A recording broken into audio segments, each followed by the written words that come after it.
On parle à sœur Hanan Youssef, une sœur qui habite en Liban. Ma sœur, vous êtes sœur de la communauté Notre-Dame de Charité du Bon Pasteur. Est-ce que vous pouvez décrire en quelques mots le charisme de la congrégation? D'accord, oui, je suis sœur Hanan Youssef, je viens du Liban. Je fais partie de la congrégation de sœurs de Notre-Dame de Charité du Bon Pasteur. C'est une congrégation qui plonge ses racines très loin, au XVIe siècle, XVIIe siècle, par le père Jean Eudes. Je ne sais pas si vous connaissez, vous avez entendu parler. On fêtait Philippe Néri. Aujourd'hui, c'est la fête de Philippe Néri qui a fondé l'oratoire dans lequel est rentré un peu Jean Eudes. Et comme lui, il a voulu aussi faire une congrégation pour former les prêtres. Parce qu'après, au XVIIe siècle, après le schisme avec l'Église protestante, en fait, l'Église catholique avait besoin de réforme. Et c'était un missionnaire. Il était amoureux de Jésus, il est parti partout faire des missions. Et durant ces missions, une femme qui vivait dans une misère très grande, morale et spirituelle, lui a dit vous entrez dans les églises pour baiser les icônes et tout ça, et vous nous laissez mourir dans les rues, nous, le corps de Christ, faites quelque chose pour nous. Et c'est comme ça qu'il a eu cette idée de fonder Notre-Dame de Charité au XVIIe siècle. Au XIXe siècle, notre fondatrice Marie-Euphrasie Pelletier, la fondatrice des Sœurs du Bon Pasteur, est rentrée dans cette congrégation. Mais elle a vu qu'il faudra absolument que la congrégation soit pontificale, parce que les maisons étaient indépendantes. Si une maison avait besoin de l'aide de l'autre maison, c'était impossible de bouger les sœurs. Elle a voulu faire quelque chose, et c'est comme ça qu'elle a fondé le général là. Et les autres communautés de Notre-Dame de Charité n'ont pas accepté cette fondation. Alors notre congrégation en fait a commencé à Angers en 1835, nous les sœurs du Bon Pasteur. Mais pour leur bonheur à tous les deux, Jean-Eudes et Marie-Euphrasie, la congrégation de Notre-Dame de Charité a fait fusion avec nous en juin dernier. On est devenu une même congrégation, Notre-Dame de Charité du Bon Pasteur. Notre charisme spécialement s'adresse aux femmes et aux filles. Nous faisons beaucoup pour le droit de la femme, bien sûr, mais nous travaillons avec les victimes de traîtres, nous travaillons avec les filles en difficulté, les femmes en difficulté. Par exemple, au Liban, nous avons des centres pour les filles mères et tout ça. C'est notre mission, vraiment montrer la miséricorde de Jésus, bon pasteur, aux gens et aux personnes qui sont très blessées par les circonstances de la vie. Et comme les réfugiés au Moyen-Orient sont les plus vulnérables, et comme les femmes réfugiées sont les plus menacées actuellement, voilà notre raison de travail, de mission auprès de cette population réfugiée et malmenée. Vous êtes libanaise vous-même, vous venez de dire. Est-ce que je peux vous demander comment est-ce que vous avez décidé d'entrer dans le couvent chez les sœurs de Bon Pasteur? Très bien. Vous savez, l'aide à l'Église en détresse, c'est, comme je disais souvent, c'est ma famille maintenant. Et elle m'a aidé un petit peu à découvrir une partie de ma vie que je n'avais pas mis en lumière. Moi-même, j'étais aussi réfugiée à l'intérieur de mon pays. Quand j'avais 12 ans, Israël est rentré et elle a occupé une zone du Liban. Pour assurer, c'était l'occupation Israël pour une zone au sud du Liban. Et mon village natal faisait partie de cette zone. Alors, on a eu très, très peur et on est parti en pleine nuit aussi. On a quitté ce village pour aller à Beyrouth, nous réfugier à Beyrouth. Et bien sûr, je ne suis plus retournée dans mon village natal. Je connais un petit peu ce que ça veut dire quitter en pleine nuit sans rien prendre avec lui. Et bien sûr, j'ai vécu la guerre parce que j'ai grandi durant la guerre civile au Liban. J'ai moi-même aussi expérimenté une scolarité très découpée. On allait à l'école quand c'est calme et on stoppait quand les bombes tombaient. Alors toute cette vie aussi, je l'ai expérimentée, je l'ai connue moi-même. Au Liban, on a beaucoup de congrégations religieuses. C'est un pays chrétien en fait. Et je suis née dans une famille chrétienne. Je faisais partie des mouvements de l'Église du Liban, des mouvements des jeunes, des mouvements mariales des jeunes. Et on faisait beaucoup aussi d'actions sociales. Et ma vocation est ce que j'aimais beaucoup le Seigneur en fait. J'ai prié beaucoup. Moi, on disait à mes soeurs, ma soeur et mes frères, si tout le monde prie comme bon, je serai dans une maison des saints et des saintes, entre guillemets. Mais toutes les fois, à chaque fois où j'étais dans mon travail, parce que j'ai travaillé en tant qu'enfant, comme les enfants irakiens, pour subvenir à nos besoins, et on devait travailler, c'était un pays de guerre, on devait survivre aussi. Et en tout ce que je faisais, quelque chose au fond de moi-même me disait, c'est rien, ce n'est pas assez, ce n'est pas assez. Et je n'ai pas pu trouver un sens à ma vie qu'en la donnant complètement au Seigneur. J'avais toujours une soif, j'avais toujours besoin d'un plus dans ma vie. Et là, je parlais avec un prêtre, il m'a dit, mais peut-être tu as la vocation religieuse. Alors je lui ai dit, mais qu'est-ce que ça veut dire une vocation religieuse? Il m'a dit, c'est-à-dire tu vas faire religieuse, tu rentres dans une congrégation. Mais je lui ai dit, mon père, écoutez, moi j'aime pas ni les hôpitaux ni les écoles. Il m'a dit, mais je connais une congrégation qui a une autre mission, qui s'occupe plus de gens qui ont des problèmes dans la vie. Et il m'a montré les sœurs du bon pasteur au Liban. Et là, vraiment, je suis tombée amoureuse de ce charisme de miséricorde que les sœurs essayent de semer dans la société, où il y a beaucoup de violence contre la femme et la fille.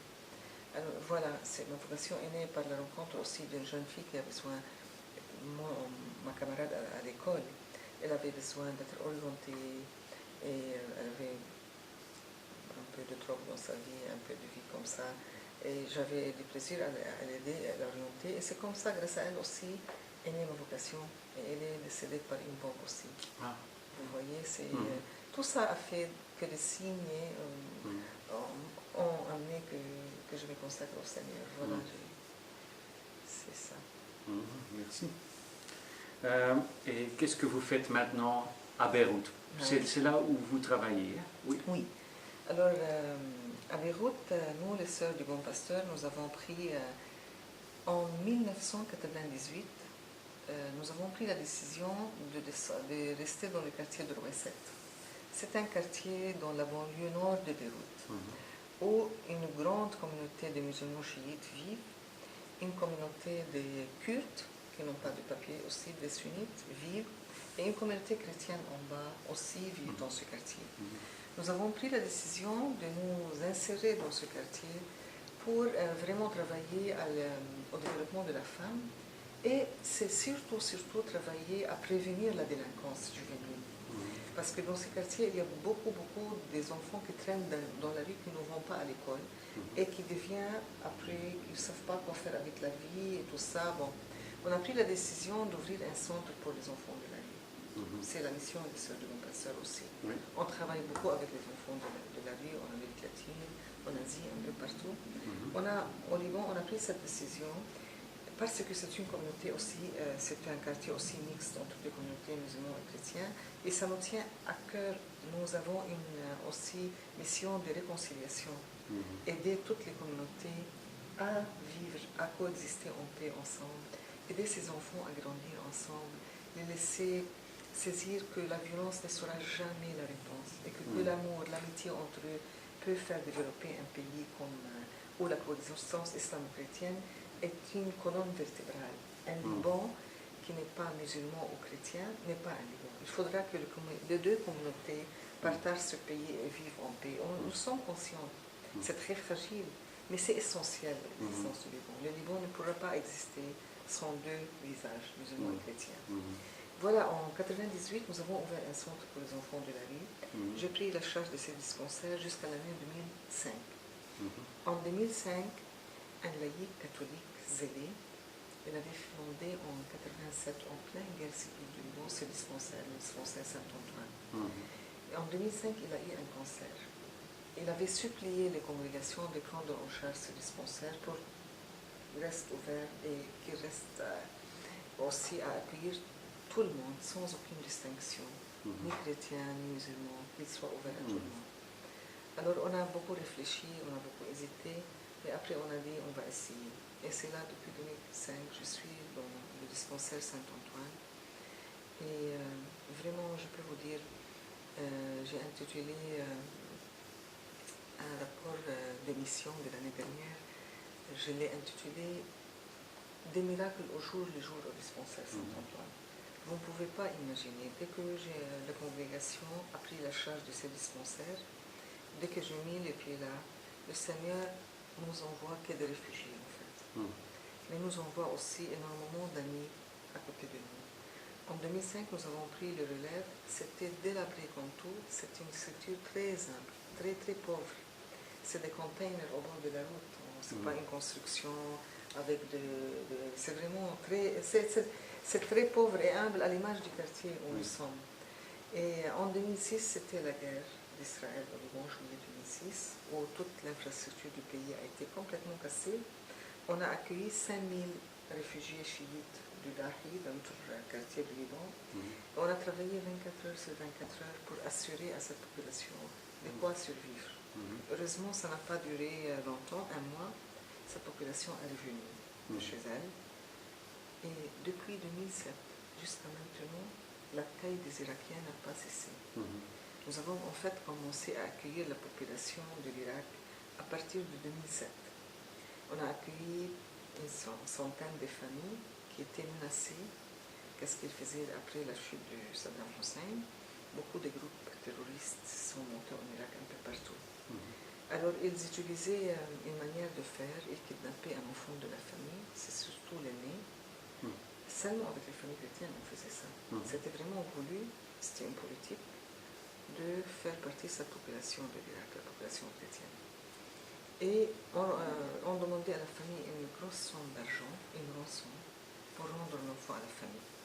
La famille s'endette, redonne l'argent aux terroristes, reprend l'enfant et prend la fuite. Et ils arrivent au Liban. Ils choisissent de venir au Liban, pensant que c'est un pays chrétien, ils vont être bien accueillis, bien entourés, et puis ils déposent une demande d'exil politique au Haut Commissariat des réfugiés, UNHCR.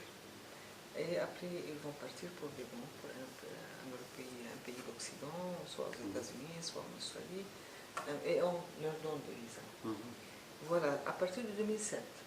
Mais l'apogée vraiment, c'est avec les réfugiés syriens, avec tous les événements en Syrie. On est complètement envahi, complètement à plat même. C'est une structure qui a été faite pour une population libanaise assez humble, parce que, pour expliquer mieux, au Liban, il n'y a pas d'État malheureusement, très défaillant, parce que c'est un pays qui a connu une longue période de guerre, tout a été complètement allumé. La dette nationale s'élève à 37 milliards de dollars, un État complètement défailli. L'infrastructure à peine tient debout, à peine quelques heures par jour d'électricité, d'eau potable, rien ne tient au Liban. Les hôpitaux sont minables, c'est le cas, ainsi que les écoles publiques. Et voilà un Liban qui ne cesse d'accueillir des réfugiés. Depuis les événements en Syrie jusqu'à maintenant, on a 1,5 million de réfugiés syriens, sur 4 millions d'habitants. Imaginez-vous qu'en Belgique, vous avez accueilli par exemple 4 millions en plus au jour de lendemain. C'est vraiment catastrophique.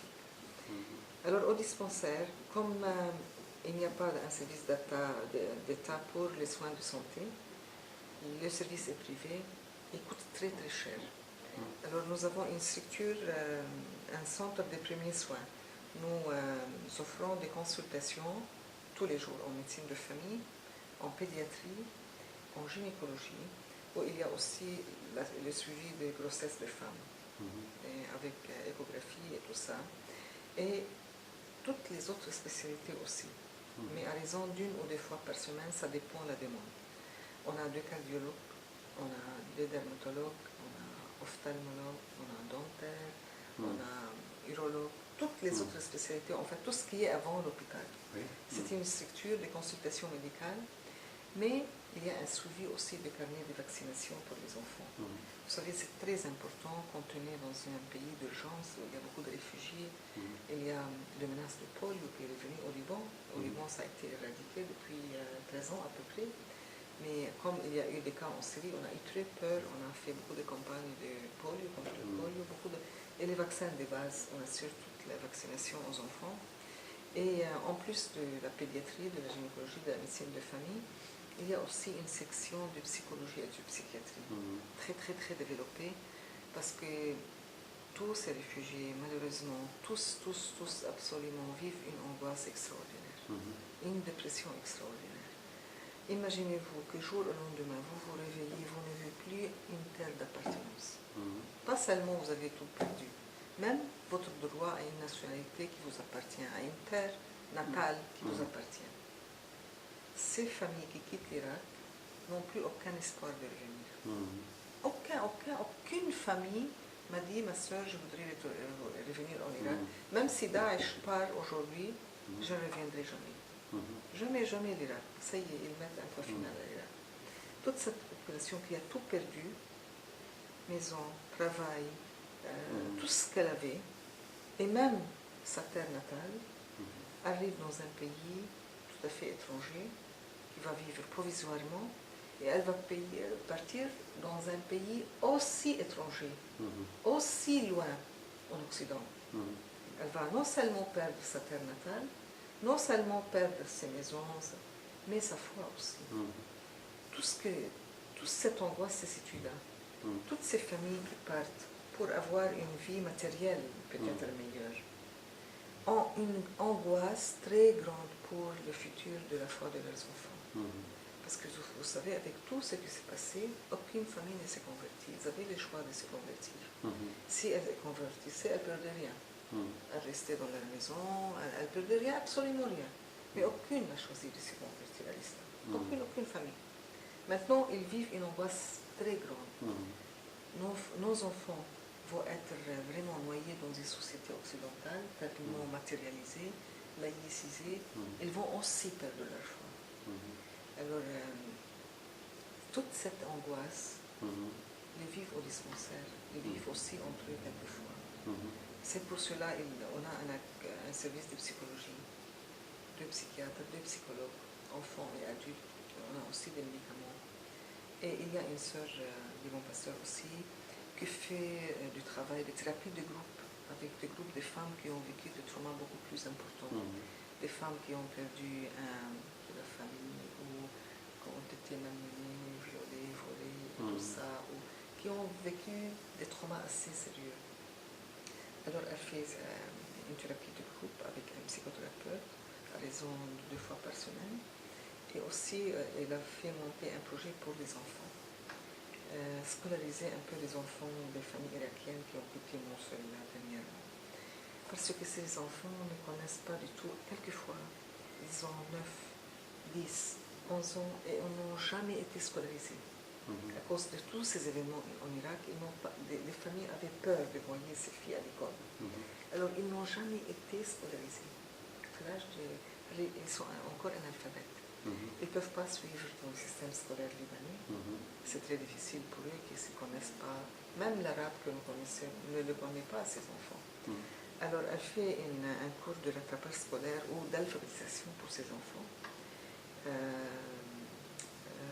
Arabe, anglais et catéchisme.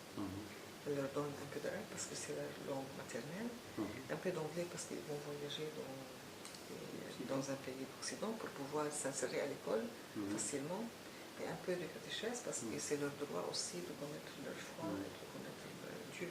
Et tout ça, c'est notre mission aussi. Voilà un peu ce que nous faisons en dispensaire, en gros.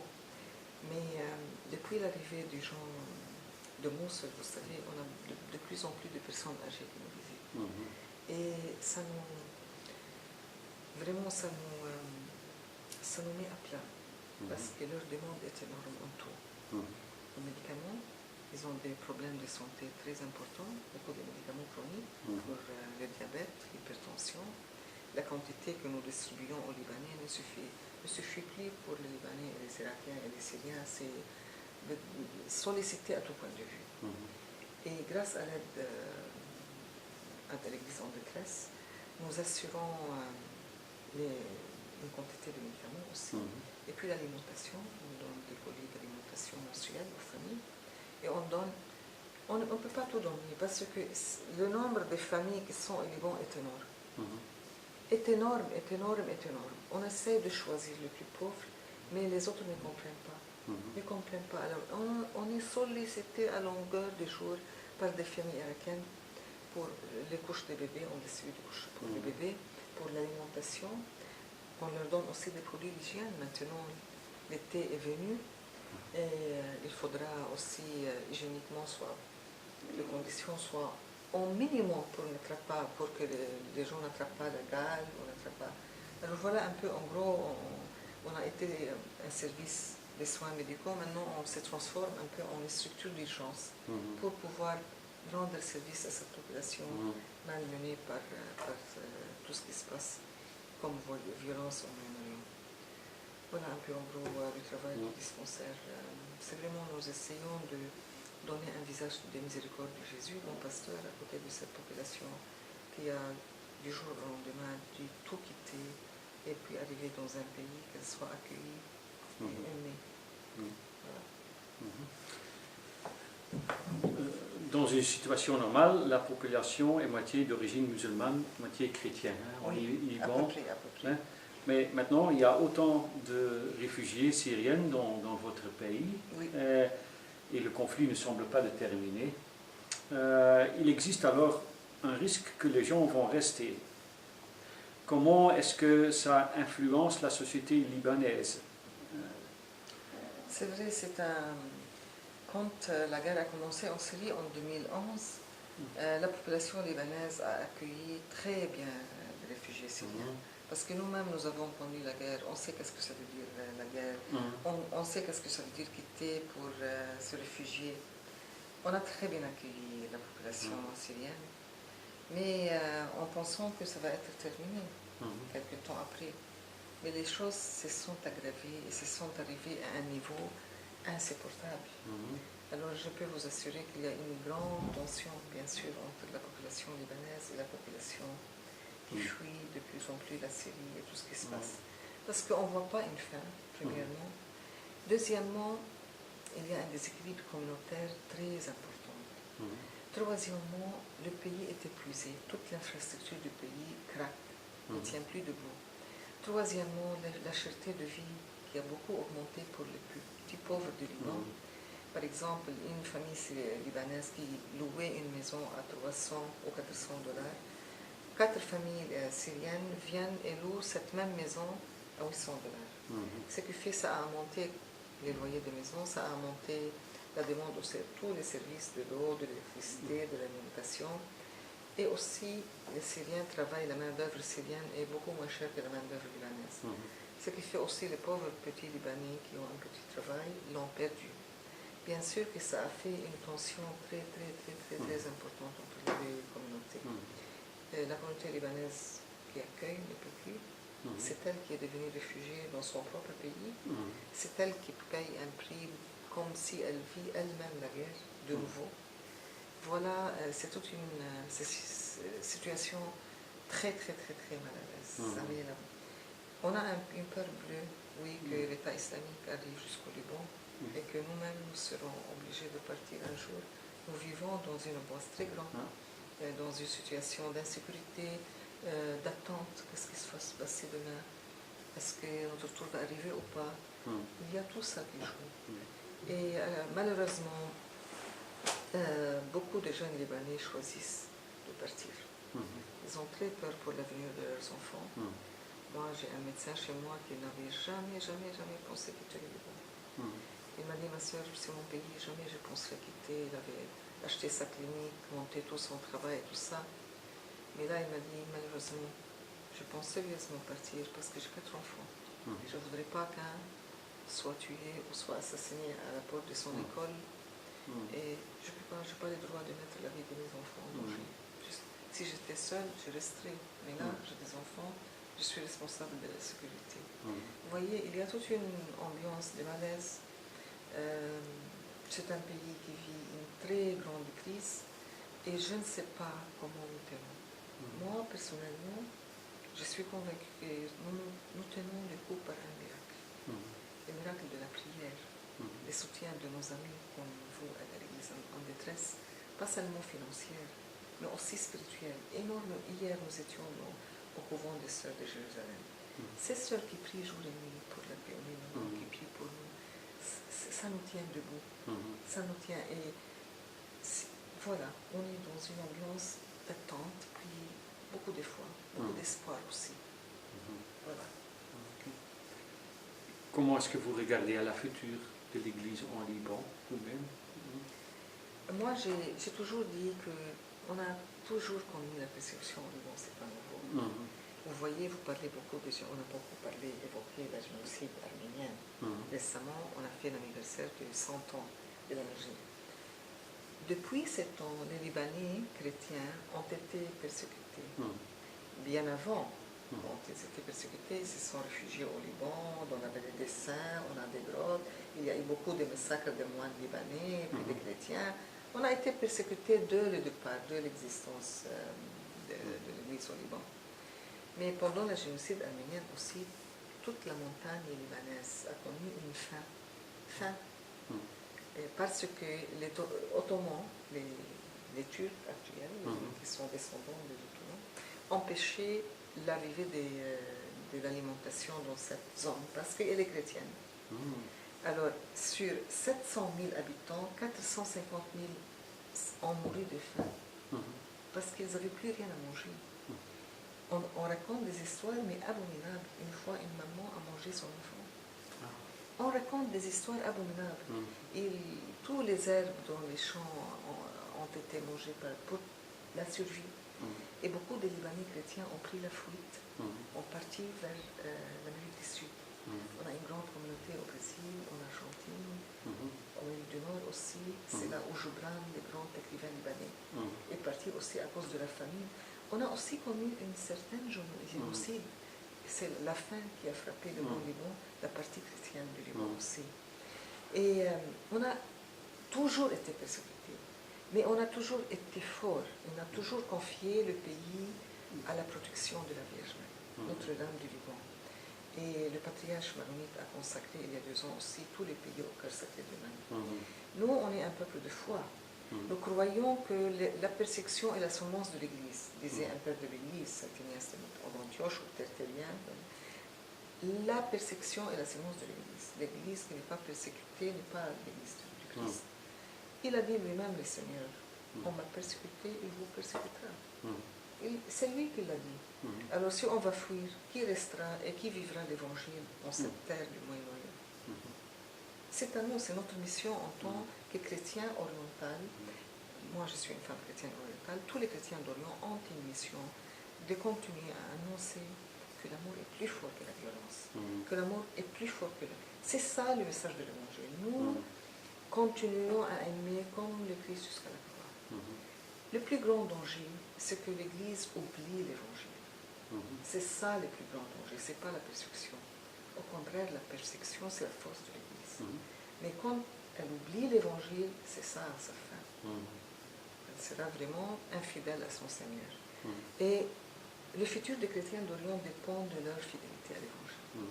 S'ils sont fidèles à l'Évangile, ils sont forts, ils resteront. S'ils ont peur, ils n'ont plus une fidélité à l'Église, oui, ils seront en danger. À mon avis, ce n'est pas la persécution en lui-même qui les menace. La vraie menace, c'est de ne pas annoncer l'Évangile, de ne pas vivre de l'Évangile dans cette terre d'Orient. Ma sœur, est-ce que vous avez encore un message pour les bienfaiteurs de l'aide à l'Église en détresse? Bien sûr que j'ai un message pour toutes ces personnes qui nous aident. Je leur exprime toute ma reconnaissance. Vraiment, sans cette aide, il y aurait beaucoup d'enfants morts, faute de quoi manger, des enfants sans école, faute de structures scolaires. Leur aide matérielle aide énormément, énormément, parce que dans des pays comme le nôtre, les chrétiens ne sont pas aidés par leurs États. S'il n'y a pas de chrétiens au-delà de nos frontières qui nous aident, on serait mort depuis longtemps. Leur aide est indispensable. Nous les remercions de tout nos cœurs et nous prions beaucoup pour les bienfaiteurs. Leur aide spirituelle aussi, leur prière, leur soutien moral, ça nous aide énormément à poursuivre la route et puis à continuer à vivre de l'amour de l'Évangile auprès de ceux et celles qui sont dans les besoins. Merci de tout cœur et ils sont tous dans nos prières, dans les prières des enfants que nous servons, des femmes que nous servons, de toute la population qui vit la persécution en Moyen-Orient. Merci bien beaucoup. pour Merci. cette interview. Merci beaucoup, monsieur.